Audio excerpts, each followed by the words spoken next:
ನಗರದ ಮಂಗಳೂರಿನ Falnir platinum ಕಾಂಪ್ಲೆಕ್ಸ್ನಲ್ಲಿರುವ MFC food ಮಾರ್ಟ್ನಲ್ಲಿ ಬೃಹತ್ ರಕ್ತದಾನ ಶಿಬಿರ ನಡೆಯಿತು.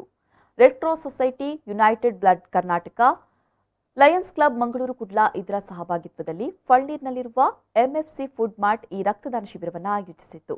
120ಕ್ಕೂ ಹೆಚ್ಚು ಮಂದಿ ಉತ್ಸಾಹಿ ರಕ್ತದಾನಿಗಳು ರಕ್ತದಾನ ಶಿಬಿರದಲ್ಲಿ ಭಾಗವಹಿಸಿ ರಕ್ತದಾನ ಮಾಡಿದರು. ಎಂಎಫ್ಸಿ ಫುಡ್ ಮಾರ್ಟ್ನ ಸಮಾಜ ಸೇವಾ ಕಾರ್ಯದ ಅಂಗವಾಗಿ ಈ ಶಿಬಿರವನ್ನು ಆಯೋಜಿಸಲಾಯಿತು ಅಂತ ಎಂಎಫ್ಸಿ ಸಿದ್ದಿಕ್ ತಿಳಿಸಿದ್ದಾರೆ. ಕಾರ್ಯಕ್ರಮವನ್ನು ಕಾಂಗ್ರೆಸ್ ಮುಖಂಡ ಮಿಥುನ್ ರೈ ಉದ್ಘಾಟಿಸಿದರು.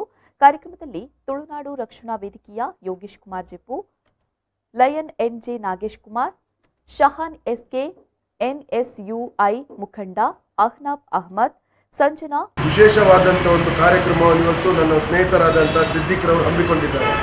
ರಕ್ತದಾನ ಮಾಡುವ ಮುಖಾಂತರ ಜೀವ ಉಳಿಸುವಂಥ ಕೆಲಸ ಕಾರ್ಯವನ್ನು ಕೆಲಸ ಕಾರ್ಯವನ್ನು ಇವತ್ತು ಹಮ್ಮಿಕೊಂಡಿದ್ದಾರೆ. ಬಹುಶಃ ಎಂಎಫ್ಸಿ ಫುಡ್ ಮಾರ್ಟ್ ಬರೀ ಆಹಾರದೊಂದು ಮಾಲಿಗೆ ಆಗಬಾರ್ದೆಂಬ ಒಂದು ದೃಷ್ಟಿಕೋನದಿಂದ ಸಮಾಜದಲ್ಲಿ ಕಷ್ಟದಲ್ಲಿರುವಂಥ ಎಲ್ಲ ವ್ಯಕ್ತಿಗಳ, ಅದು ಜಾತಿ ನೋಡದೆ ಧರ್ಮ ನೋಡದೆ ಅವರ ಕಷ್ಟವನ್ನು ನೀಗಿಸುವಂಥ ಒಂದು ಪ್ರಾಮಾಣಿಕ ಪ್ರಯತ್ನವನ್ನು ಎಂಎಫ್ಸಿ ಫುಡ್ ಮಾರ್ಟ್ ಅವರು ಮಾಡ್ತಾ ಇದ್ದಾರೆ. Corporate ಅದ್ಬುಲ್ Latif, MFC Siddiq, Lions ಕ್ಲಬ್ನ ನಾಗೇಶ್, ರೆಸ್ಟೋರೆಂಟ್ ಉದ್ಯಮಿ ಮಹೇಶ್ ಮತ್ತಿತರರು ಉಪಸ್ಥಿತರಿದ್ದರು.